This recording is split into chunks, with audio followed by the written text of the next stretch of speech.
श्री सीताराम चंद्राभ्याम नमः। उत्तरकांड 80वां सर्ग। राजा दंड का भार्गव कन्या के साथ बलात्कार। महर्षि कुंभज श्री राम से इतनी कथा कहकर फिर इसी का अवशिष्ट अंश इस तरह कहने लगे। काकुत्स्थ। तदंतर राजा दंड ने मन और इंद्रियों को काबू में रखकर बहुत वर्षों तक वहां अकंटक राज्य किया। तत्पश्चात किसी समय राजा मनोरम चैत्र मास में शुक्राचार्य के रमणीय आश्रम पर आया। वहां शुक्राचार्य की सर्वोत्तम सुंदरी कन्या, जिसके रूप की इस भूतल पर कहीं तुलना नहीं थी, वन प्रांत में विचर रही थी। दंड ने उसे देखा। उसे देखते ही वह अत्यंत खोटी बुद्धि वाला राजा कामदेव के बाणों से पीड़ित हो पास जाकर उस डरी हुई कन्या से बोला, सुश्रोणी, तुम कहाँ से आई हो? अथवा शुभे, तुम किसकी पुत्री हो? शुभान ने, मैं कामदेव से पीड़ित हूं, इसलिए तुम्हारा परिचय पूछता हूं। मोह से उन्मत्त होकर वह कामी राजा जब इस प्रकार पूछने लगा, तब भृगु कन्या ने विनयपूर्वक उसे इस प्रकार उत्तर दिया। राजेंद्र, तुम्हें ज्ञात होना चाहिए कि मैं पुण्यकर्मा शुक्र देवता की ज्येष्ठ पुत्री हूं। मेरा नाम अर्जा है। मैं इसी आश्रम में निवास करती हूं। राजन, बलपूर्वक मेरा स्पर्श न करो। मैं पिता के अधीन रहने वाली कुमारी कन्या हूं।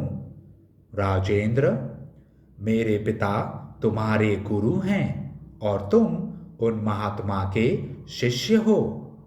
नरश्रेष्ठ, वे महातपस्वी हैं। यदि कुपित हो जाएं तो तुम्हें बड़ी भारी विपत्ति में डाल सकते हैं। यदि मुझसे तुम्हें दूसरा ही काम लेना हो, अर्थात यदि तुम मुझे अपनी भार्या बनाना चाहते हो, तो धर्मशास्त्रोक्त सन्मार्ग से चलकर मेरे महातेजस्वी पिता से मुझको मांग लो। अन्यथा तुम्हें अपने स्वेच्छाचार का बड़ा भयानक फल भोगना पड़ेगा। मेरे पिता अपनी क्रोधाग्नि से सारी त्रिलोकी को भी दग्ध कर सकते हैं। अतः सुंदर अंगों वाले नरेश, तुम बलात्कार न करो। तुम्हारे याचना करने पर पिताजी मुझे अवश्य तुम्हारे हाथ में सौंप देंगे।